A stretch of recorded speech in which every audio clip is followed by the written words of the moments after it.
January 1909.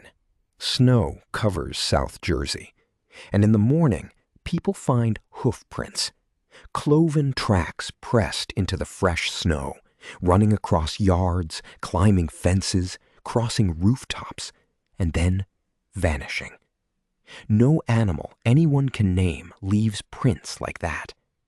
Within days, the entire Delaware Valley will be hunting something no one can describe the same way twice. The creature had a name long before anyone saw those tracks.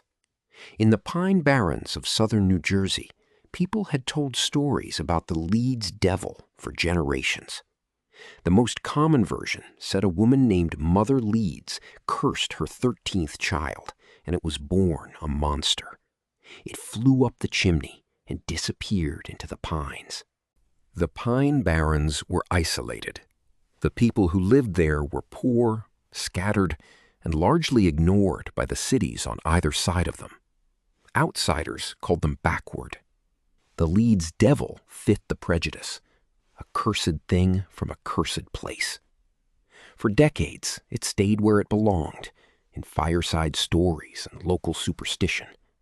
Nobody in Philadelphia or Trenton paid much attention. Then came the week of January 16th, 1909. Someone in Woodbury reported strange tracks. Then someone in Bristol. Then Burlington. By January 19th, newspaper editors across the Delaware Valley had the same idea at the same time. This was a story. And here is where the panic started. The descriptions never matched. One witness said the creature had a horse's head. Another said it looked like a collie with bat wings. Some described a kangaroo body. Others reported cloven hooves, blazing eyes, a forked tail, even fire coming from its mouth. The newspapers printed all of it. They printed the contradictions right next to each other, and almost nobody treated the contradictions as the point. A Gloucester City man named Nelson Evans gave the newspapers a detailed description. He said he watched the thing from his window for 10 minutes.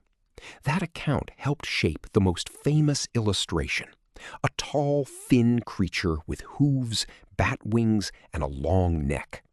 Papers from Philadelphia to Wilmington ran versions of it.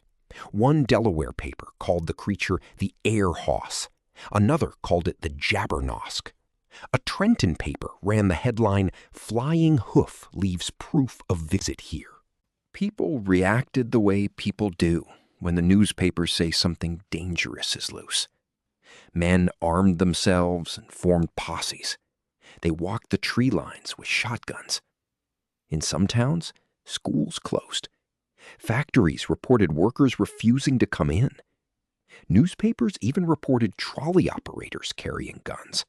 Later summaries say Philadelphia Zoo Superintendent Robert Carson offered a $10,000 reward for the creature's capture.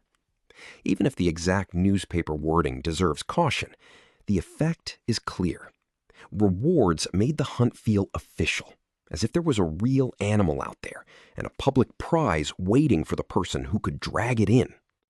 But the person who understood the panic best was not a zoologist or a newspaper editor. He was a publicist.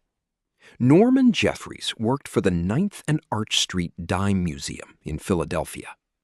Dime museums were cheap entertainment halls that charged 10 cents and showed oddities, human performers, taxidermied animals, wax figures, anything strange enough to sell a ticket. Jefferies saw the Jersey Devil scare and recognized an opportunity. According to later accounts, Jefferies planted hoofprints in the snow himself. He arranged for so-called experts to examine them. And then, near the end of January, the museum announced a capture. The creature had been caught. It was alive. It was at the museum. 10 cents to see it. What visitors actually saw behind the curtain was a kangaroo. Someone had painted stripes on it and attached artificial wings. Witnesses described the animal looking miserable, getting prodded to make it move. The museum billed it as an Australian vampire. The display was ridiculous, and people paid to see it anyway. Newspapers covered the exhibit, some with skepticism, some without. The whole cycle took about a week. Hoofprints appeared, papers wrote about them, people hunted for a creature. A showman staged its capture, and 10-cent audiences lined up. By late January, the panic faded.